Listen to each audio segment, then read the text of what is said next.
দীর্ঘ ২১ বছরের অপেক্ষার হলো সমাপ্তি। সন্তান ফিরে পেল হারিয়ে যাওয়া বাবা মাকে। তৈরি হয় আবেগঘন মুহূর্ত।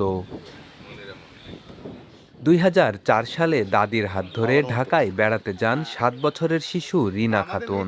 রাজধানীর গাবতলীতে ভিড়ে হারিয়ে যান রিনা। একটি বাসে উঠে পড়ে সে। বাসের সহকারী স্বজনদের খুঁজে না পেয়ে নামিয়ে দেন গাউসিয়ায়। রিনা এদিক ওদিক ঘোরাফেরা করে খুঁজছিল দাদিকে।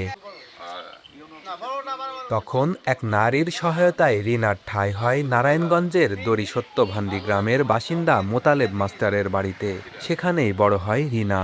পরিবারটি কখনোই বুঝতে দেয়নি বাবা মায়ের শূন্যতা। তবে এত বছর পেরিয়ে গেলেও জন্মদাতা বাবা মাকে খুঁজে পাওয়ার আকাঙ্ক্ষা কখনোই ফিকে হয়নি রিনা খাতুনের। আমি আমার মতন ভাবে ওইখানে বড় হয়েছি। যখন মনে হতো তখন কাঁদতাম। অনেক সময় মনে হয়েছে যে পাবো কিনা, যে বা পাবো, এটা একটা আনন্দ ছিল। অনেক একটা যে 2 সপ্তাহ পরে ডাকছে না, এই 2 সপ্তাহ আমার যেমন কাটছে যেমন অনেক বছর।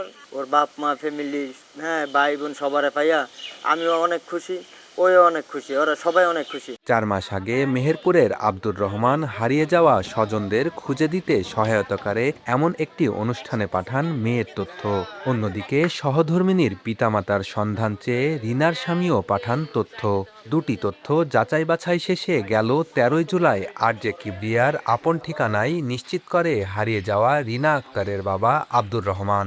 21 বছর পর একটা মেয়ের দেখালি কি একটা ভিতরে কেমন লাগে, মানে এক হইলো আনন্দ আর এক হইলো খুশি। আনন্দ বা দুঃখ খুশি মিলিয়ে আমাদের ভিতরে একটা আবেগ এবং আমাদের সুখের কান্না কাঁদছি আমরা মেয়ে পাই। 8 বছরের মেয়ে হারিয়েছে, 21 বছর আমি অপেক্ষায় আছি যে আমার রিনা মনে হয় আসবে। 3 সন্তান ও স্বামীকে নিয়ে রিনা খাতুন আসেন পিতার আপন ঠিকানায়। বাবা মায়ের সঙ্গে মেয়ের পুনর্মিলনের সাক্ষী হতে মেহেরপুরের গাংনী সন্ধানী স্কুল পাড়ায় ছুটে আসেন এলাকার মানুষ। 21 বছর পরে যে মেয়ে পাই, তার চেয়ে আনন্দ আর হয় না। দীর্ঘ 21 বছর হারিয়ে যাওয়ার বাচ্চাকে ফেরত পেয়েছে, এই জন্যই আমি এই প্রিন্ট মিডিয়া এবং ইলেকট্রনিক মিডিয়াকে ধন্যবাদ জানাই। বাবা মাকে ফিরে পেলেও রিনা খাতুন ভোলেননি তাকে আশ্রয় দেওয়া পরিবারের সদস্যদের কথা। দুটি পরিবার নিয়েই জীবন কাটাতে চান রিনা খাতুন। বেন ইয়ামিন, সময় সংবাদ, মেহেরপুর।